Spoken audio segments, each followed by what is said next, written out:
One of the most common questions I get asked is, Michael, where should I move to in Florida? Or where are the best places to live in Florida? And while that question is difficult to answer for everyone, in this video I'm going to give you 10 of the new best places to live in Florida if I were going to be moving there in 2021. Why do I have any credibility to answer this question, you might ask? Well, I've been living here in Florida for the past 13 years, and I've been to a ton of places around the state. Especially recently, I did a road trip around the entire state of Florida, visiting many new places I've never been before, as well as a few old favorites. And anyone who saw my first 10 best places to live in Florida video, just know that all those places on that list are still great. But on this video, I'm going to mention 10 new places because there's so many great places to live down here. It's really hard to throw them all into one video. So I will be mentioning all new places in this video, but just know if you go back and watch that old one, those places are great too. And don't forget, if you are moving here to Florida, be sure to give my real estate team a call. We cover the entire state of Florida and we'd be happy to help you with your move. All the info is down below. The first one on the list is Longboat Key. Well, I did say this would be the 10 best places to live in Florida, guys. I never said it would be the cheapest. And the median house price here right now is $795,000. Yeah, it's expensive. I can't afford it. Chances are many of you watching this video probably can't either, but if you are in that lucky elite crowd and you're thinking of moving to Florida, this is probably one of the most perfect spots to move to. It's similar to Miami Beach in the sense that it's a barrier island, so you have the beach right at your back door no matter where you are on Longboat Key. It's a nice quaint little town. It's mostly all houses near the water. There's hardly any big buildings or condos or high rises, so you really don't get a whole lot of that. It's not very commercialized. It's just an overall beautiful small town living type of deal, and the beaches there are absolutely gorgeous. I would say it was probably one of my favorite places I've ever been to in Florida, and if I had the cash, I would be looking at moving there right about now. Bradenton, Florida. Now, there are a lot of great things to like about Bradenton. Here are a couple. One of them is the median house price is very good right now at $287,000, which is still pretty affordable for Florida. But besides that, the location is fantastic because you're still very close to the last place I just mentioned, which is Longboat Key. You can be there in a 20-minute drive or so. There's also plenty of other great beach towns nearby, like Anna Maria Island. You have Bradenton Beach. You also have Sarasota to the south, and you can be in St. Pete within half an hour as well. So there are a lot of great places in Florida nearby to Bradenton, but besides that, Bradenton itself is a pretty nice town. It's pretty spread out. It felt safe when I was there. I felt like it would be a great place to call home if I were looking for a nice average sized city to move to without a ton of hustle and bustle and without a ton of crazy traffic and still some opportunity. So I think Bradenton is a good spot to be looking at right now in 2021. Satellite Beach is a small beach town that's just to the north of Melbourne, Florida, and I feel like this is kind of the cutoff point where South Florida gets cut in half and divides South Florida between North Florida. And when I was there in Satellite Beach, the weather was noticeably cooler than down in Miami, where I had just been a few hours earlier that day. So it made a big difference going that 3.5–4 hours north on the coast. And I would imagine sometimes Satellite Beach could feel like South Florida, sometimes it might feel like North Florida.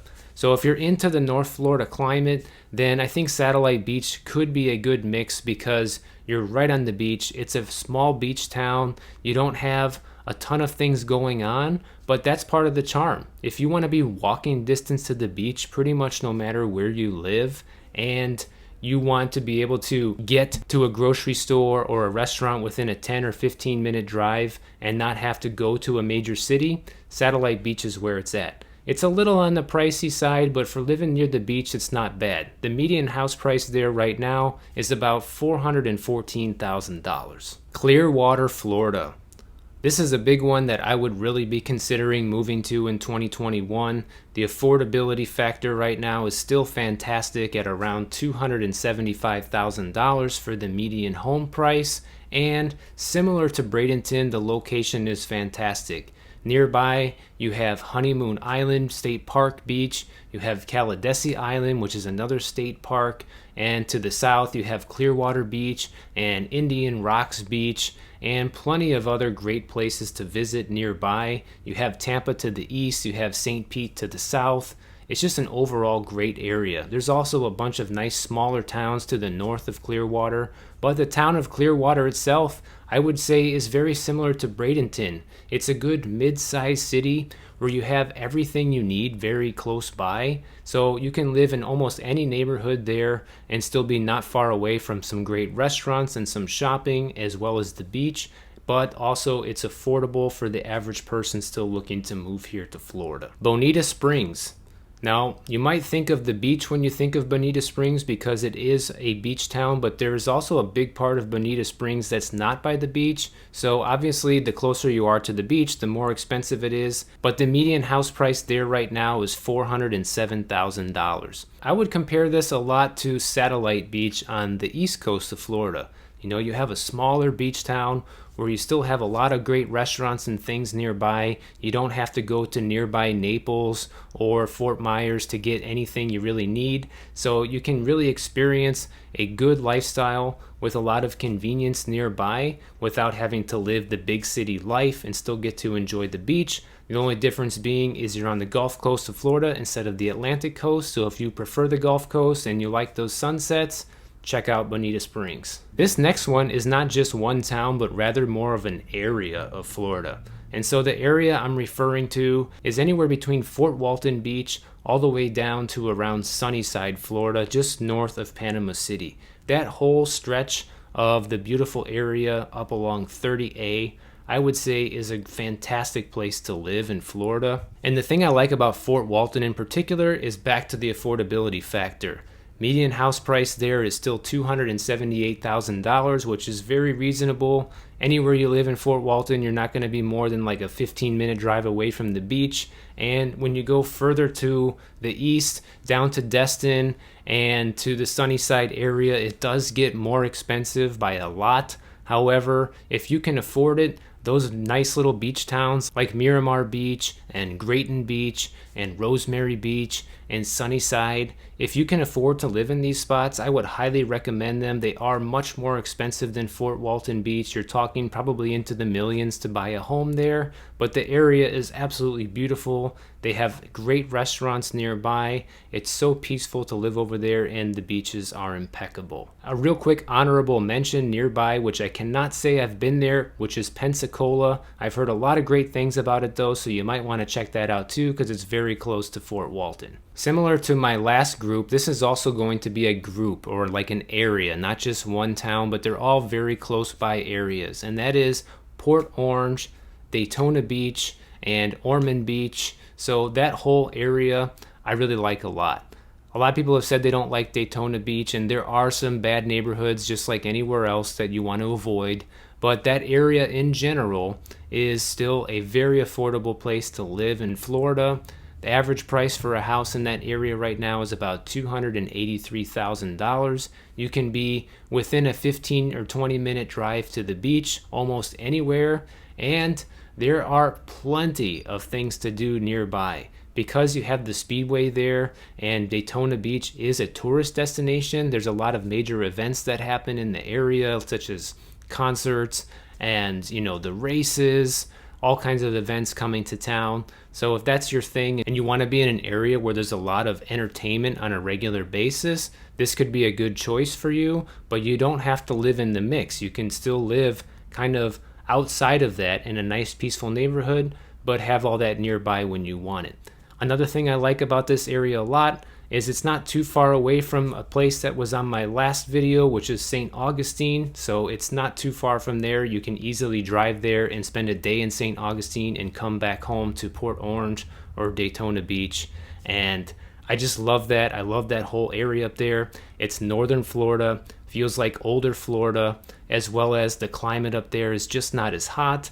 And the location is perfect because if you ever need to escape Florida for a hurricane, you can easily just drive an hour or two northwest and you're going to be out of harm's way. Venice, Florida. This is typically known as a more of a retirement town, but I feel like the area is starting to get younger as I was recently there, and I hadn't been there since I was a kid, so it's been a while. But after going there now as an adult, I feel like the area is slowly getting to have a more younger demographic there. They have one of the only fishing piers in all of Florida that I found was actually free. You can actually go to the pier, the Venice Beach pier over there, and fish for free, which I thought was awesome. Most of the piers here in Florida, they charge for that, so that's great. The beaches are also very beautiful over there. The restaurants that we went to in this area were also fantastic. It is a little more expensive than some of the other areas I've mentioned. Median house price right now is around $328,000, so a little more pricey, but the area is very high quality, and if you can afford it, I recommend checking it out. Juno Beach. This is on the east coast of Florida, very close to nearby Jupiter Beach. And I like this area a lot because it's very small. You could basically just miss it driving through, which is pretty much what happened to me. But this area actually offers quite a bit of natural beauty in Florida. There's a ton of beautiful parks nearby. The beach there was also very nice. It is still the South Florida climate, but one of the biggest downsides of living there is the price point. You're looking at about $626,000 for the median household price right now. So it is not the most affordable place on this list, but if you have the budget and you're looking to be near the beach and you want to live in a modern area that feels very safe, clean, with a lot of nature nearby, you want to check out Juno Beach. And last but not least, St. Petersburg, Florida. In case you can't tell, the going theme for me here for the places that I like the most are a combination of affordability, lots to do nearby, especially having good beaches nearby, lots of great restaurants nearby, as well as location, not being in the middle of nowhere, and being able to get to a lot of other cool places in Florida within about an hour's drive. And St. Petersburg also checks all the boxes on that list. The median house price there is still $284,000, which is great for Florida. The location is basically perfect. Everything you need is nearby. Similar to the nearby Bradenton and Clearwater, you have St. Pete Beach nearby, you have Clearwater Beach nearby, you have Indian Rocks Beach nearby. To the south, you have Anna Maria Island. There's so many great places, okay? And you can see by this jump in prices here that it's gone up a lot in the past year. So I think that this area is probably one of the hottest places to move to right now in Florida by looking at the prices. I mean, guys, the prices went up there 29% in the last year, which is a lot for anywhere to go up. That's a huge amount of appreciation. I'm sure the pandemic and the crazy real estate market fueled a lot of that, but even before that, it was a pretty desirable place to live.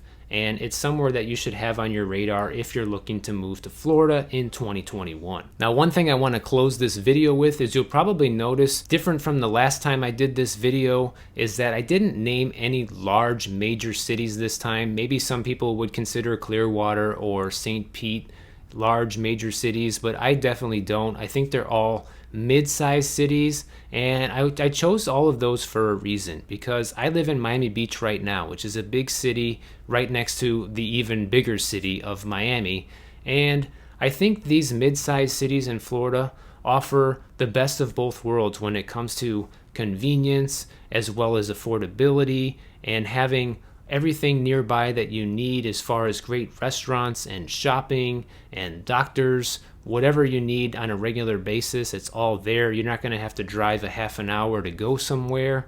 But also the fact that the traffic isn't as crazy in a lot of these places as over here where I live. A lot of people move down to Florida to live that slower pace of life. People don't want to live the hustle and bustle coming from New York or big cities like LA and Chicago and places like that. So I feel like a lot of these medium-sized cities that I mentioned offer the perfect mix of the perfect Florida lifestyle.